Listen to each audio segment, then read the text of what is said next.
কারো জন্য কেউ আটকায় না, কারো জন্য কেউ থেমে থাকে না, কারো জন্য কারো মৃত্যুতে পৃথিবী থামে না, কারো জন্মেও পৃথিবী আটকায় না, কোনো সমস্যা নাই।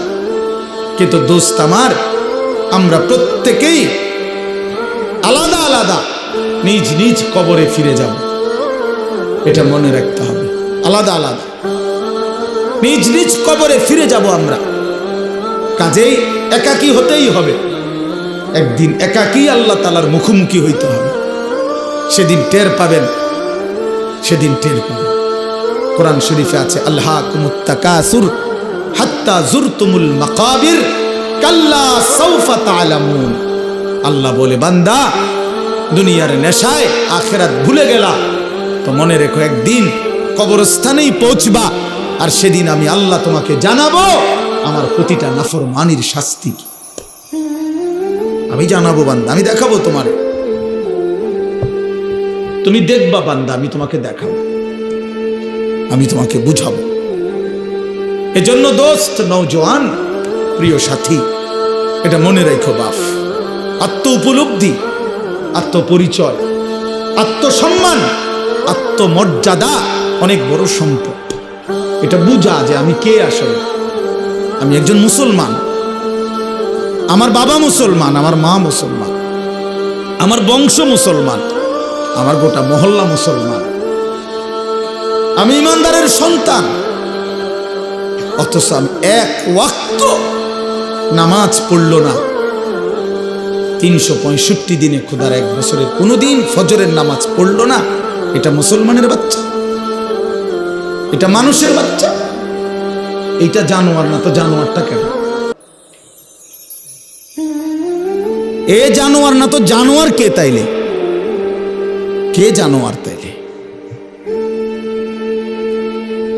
এইটা অসভ্য না তো অসভ্যটা কে?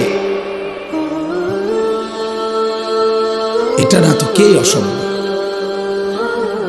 তাইলে আল্লাহ কাকে বলছে কুত্তার মতো? কাকে আল্লাহ বলছে ইনহুম ইল্লা কাল আনআম? আল্লাহ বলছে মনের ইচ্ছা মতো যে চলে তার পরিচয় আর কিছুই নয়, শুধুই জানোয়ার, আনআম, চতুষ্প জন্তু। কাকে বলছে বাবা?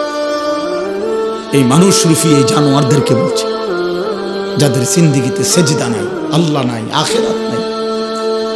কে মা, কে বাবা, কি ধর্ম, কে বানাইছেন, কিচ্ছুর খবর নাই। মোবাইল, নারী, ছবি, অশ্লীল দৃশ্য, অসৎ বন্ধুদের আড্ডা, হাসি ঠাট্টা, সারা রাত মোবাইল উলঙ্গ ছবি দেখতেছে, সকাল 9টা 10টা পর্যন্ত ঘুমায় আছে। আহ, হায় হায়, এটা বুঝি কোনো জিন্দিগি হলো? বা মানুষের জিন্দিগি তো এরকম হওয়ার কথা না। এক চতুষ্প জন্তু, এক রাস্তার কুকুরও তো এতক্ষণ ঘুমায় থাকে না। এক চতুষ্প জন্তু, জানোয়ারও তো এমন হয় না। এই জন্য বাপ, এটা বোঝা উচিত। প্রিয় ভাই আমার, ছেলেরা আমার, কোনো একজনও যদি বুঝে থাকো তো তুমি মনে মনে হিসাব মিলাইবা। তোমার বন্ধুর লগে না, তুমি একা হিসাব মিলাইবা। আসলে আমি কে? কে আমাকে বানাইলেন? কেন বানাইলেন? আমি কোত্থেকে আসলাম? তিনি আমার কাছে যা চাচ্ছেন আমি তা করছি কিনা? আমি যা করছি আমার আল্লাহ তা চাচ্ছে কিনা? প্রতিদিন নিয়মিত যে মানুষগুলো মৃত্যুবরণ করে তারা কোথায় যায়? কে তাদেরকে নিয়ে যায়? কেউ তো মরতে চায় না, কিন্তু কেউ তো থাকতেও পারে না। কোন অদৃশ্য মালিক তাদেরকে নিয়ে যাচ্ছে। বন্ধু, এতটুকু বিবেক যদি না খাটাও, বাবাদেরকেও বলি, আপনিও যদি না খাটান, আখিরাত যদি না মিলান, কেমনে কবরে যাইবেন বাপ? কেমনে যাইবেন?